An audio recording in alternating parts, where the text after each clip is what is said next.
Ireland's new horizons, wind turbines up to half the height of the Empire State Building popping up around the country.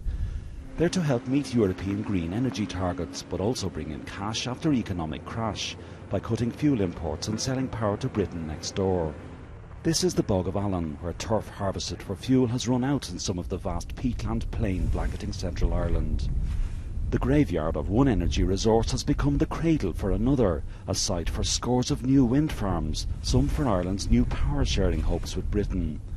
Those in charge recognise mixed public feelings, but insist there's full community consultation over plans they say are vital for Ireland's energy future. We've said to people that we will only be involved in locating wind turbines where it is deemed appropriate to do so.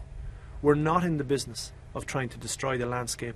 We're not in the business of trying to make life more difficult for people. Not at all. This is the abandoned dream. Over in the west of Ireland, a couple were surprised to find new neighbours after they moved into their retirement house in the shape of large wind turbines 700 metres from their home in Roscommon.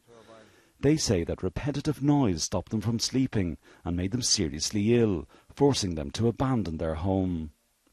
I remember coming into this room one day and I could hear this noise and it was driving me up the wall.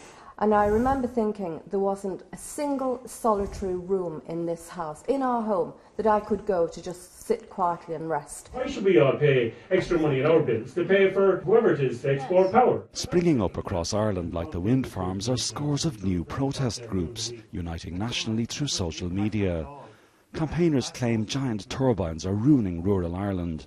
Others say Ireland's becoming Britain's wind farm because of resistance there to such developments. There's nothing in it for the citizens of this island. The only winners are going to be multinational corporations who are sucking subsidies from the UK taxpayers. They're ruining our landscape. There might be some tax revenue in it from our government, but overall, what price are we willing to pay? Renewable energy sources such as wind are replacing carbon fuels like this peat en route to an Irish power station.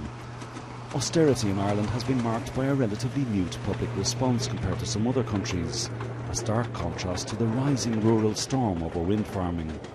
Dermot Fleming, BBC News, the Bog of Allen in Ireland.